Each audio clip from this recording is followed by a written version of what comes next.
How are we, everyone? Went for a drive yesterday and I got some bales of sugarcane mulch. So today we get to play with target over here. Where are we? Over there. Target.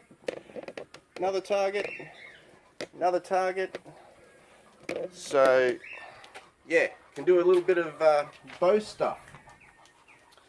So this was the recurve Samick that I brought to go to the States with. We all know how that worked out, so it's still sitting here.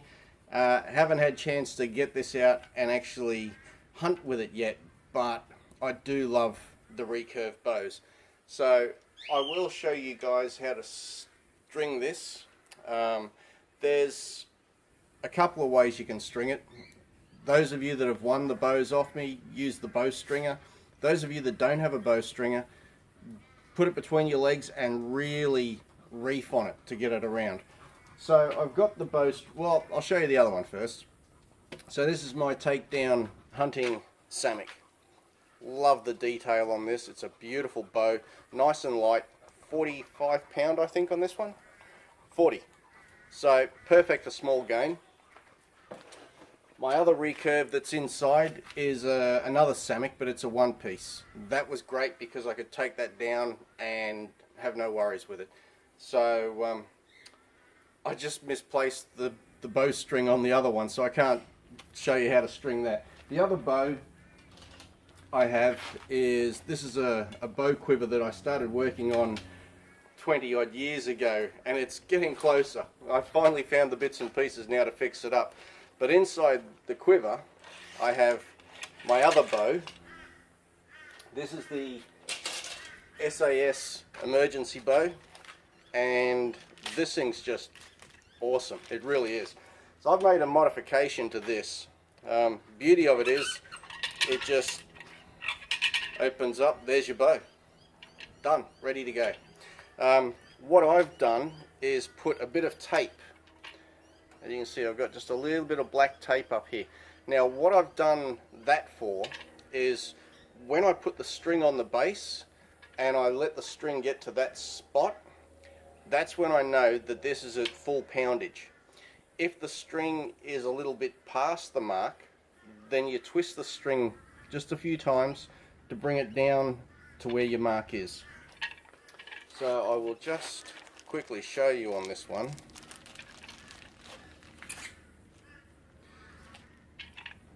Okay, so we're going to put it on the base. There's our mark. So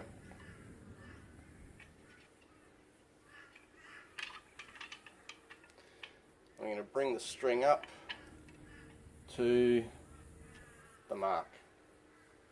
So I know that this doesn't need to be spun or anything like that. It's ready to go. The way to do this, I found, was just to put it on the floor,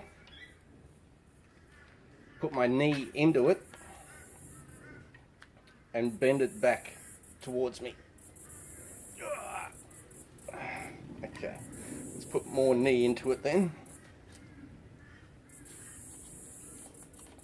Come on. I'm using the small loop. I'm an idiot. Okay, and the knee up again. Oh, my hands are slipping. So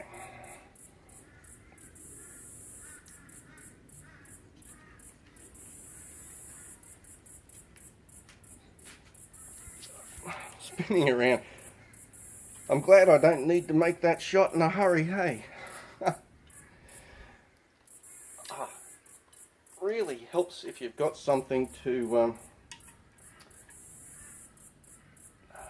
I could use the bow stringer, but as this is an emergency boat,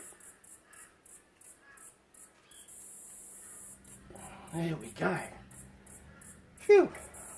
Finally. Let me check this end. Yep. Perfect. So this is your emergency bow. Doesn't have a string knock on it because it's It's a little bit hit and miss with these ones, but basically if you can get the arrow to look straight, it should theoretically fly straight. So I haven't really done too much with this bow, and not having a knock point, the arrow does fall easier. Pull that down just a little bit there, I think. There we go.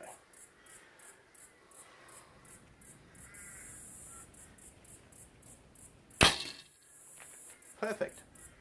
That actually went right. We'll go for a walk, I'll show you. Oh, there you go, you fell. So, looking at the arrow, we have gone right in to the fletchings. So that's a decent amount of poundage for this bow. Pick the bow back up. Right. So, now we're back here in the shade because it's a little warm out there. So the other recurve fires exactly the same basically. These just take a little bit of getting used to, and that's what happens without an armrest. I'll just move that out. Okay, if you're not using an armrest, you can get quite a nice bite from the string. That is an absolute pearler. I'll show you that in about an hour. Alright, now the other one that I was going to show you is my favourite. This is one that I've had for 33 years now, actually. Coming up to 34 years this year. Wow. And the zip on this thing is busted, so I've got to put something on it to make it easier to open.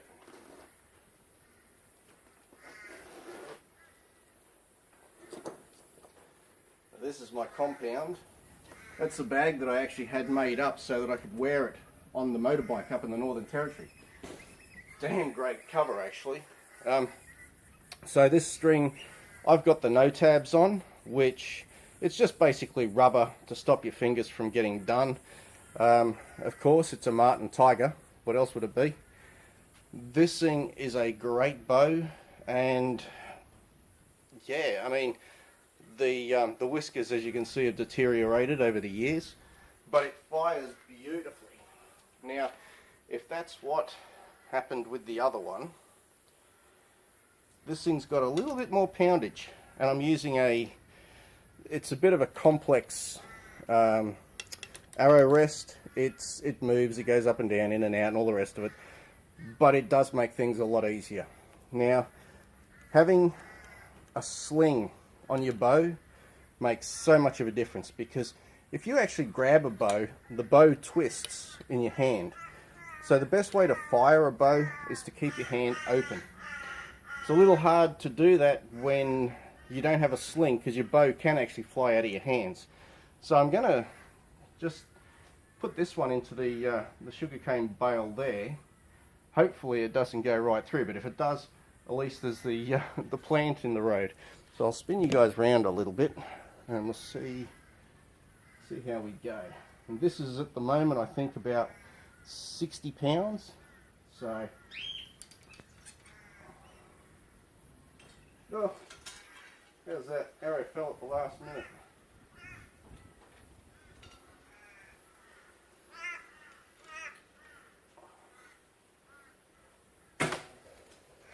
Oh, that's a nice solid bale.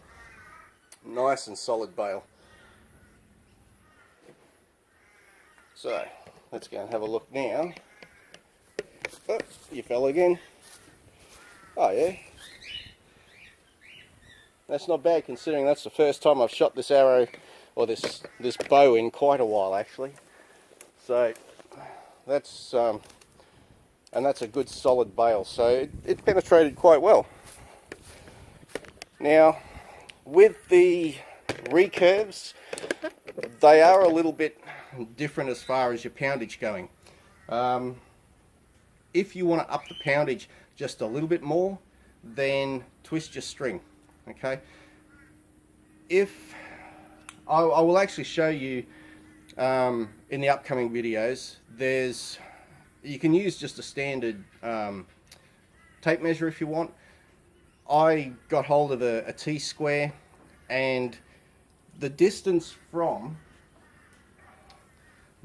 this part of your handle, right where the actual part of your webbing slips in. So you go from right there to the string. Now the string on your recurve should be around 7 inches, depending on the bow, of course, depending on the poundage that you're supposed to have.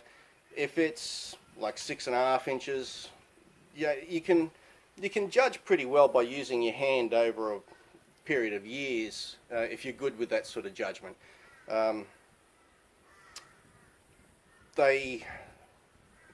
I guess you'll notice as well when you actually fire the bow and you realize that it just doesn't have that the poundage that you want. It doesn't have the power. There's a few things that you can do to check that, but you really want to get it sorted before you go into the field or to go shooting. And with I'll put that one down. Now with this recurve, this one is, I'm sweating really bad here. It's so humid today, it's ridiculous. So with this one, I've got the string still on the limb. This has already been twisted. It's at the exact poundage I need to be. So rather than take it off, it's easier to just leave that on. Using the bow stringer, this is one I made. Here's one we've prepared earlier. So yeah, this is pretty cool. Use your bow stringer. Give me a second to just untangle this. Why do I do these things, hey? I always do it and then start at the end going, oh, I should have done this beforehand, make it easier. Yeah, you'd think I'd learn. Okay, so with this one, you're going to put the end piece over where you've already got the line on. Okay? Then with your other piece of leather,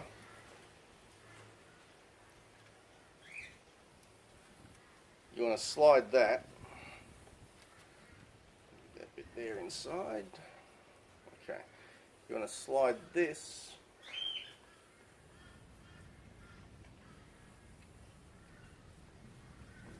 over the bow. So you've got your end piece over here, because that's going to hold the pressure down. You're going to put your foot on that center section. When you put the foot on the center section,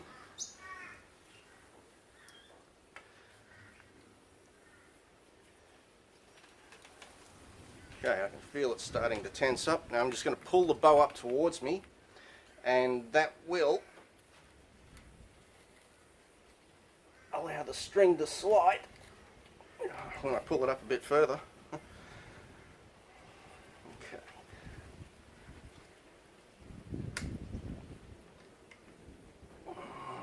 Okay, so now we've got the string put on this recurve properly. Just double check everything. So the first thing you want to do is check to make sure that your string is in line where it's supposed to be. It's the same on both ends, which is great. So this one has a small metal arrow rest, which is great. It in and out, you've got no worries at all with the fletchings hitting it. This has a knock ring on it. I prefer a knock ring on my strings, to be honest. It just makes me feel a little bit more secured, I guess. You know your arrow's not going to go anywhere. And depending on how you want to hold it, I prefer the 2 under, 1 over method. A lot of people will tell you to go 3 fingers underneath. The 3 fingers underneath holds the pressure on your knock ring, so you never have to worry about putting your finger on the arrow to stable it. It's just something I've done all my life with it. So I'm going to hit this one for the first target.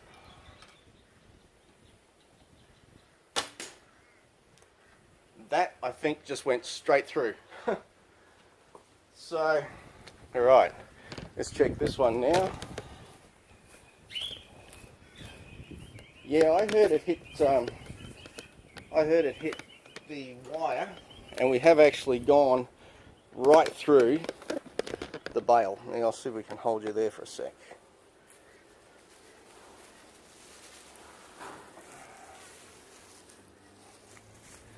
I'll tilt you guys down.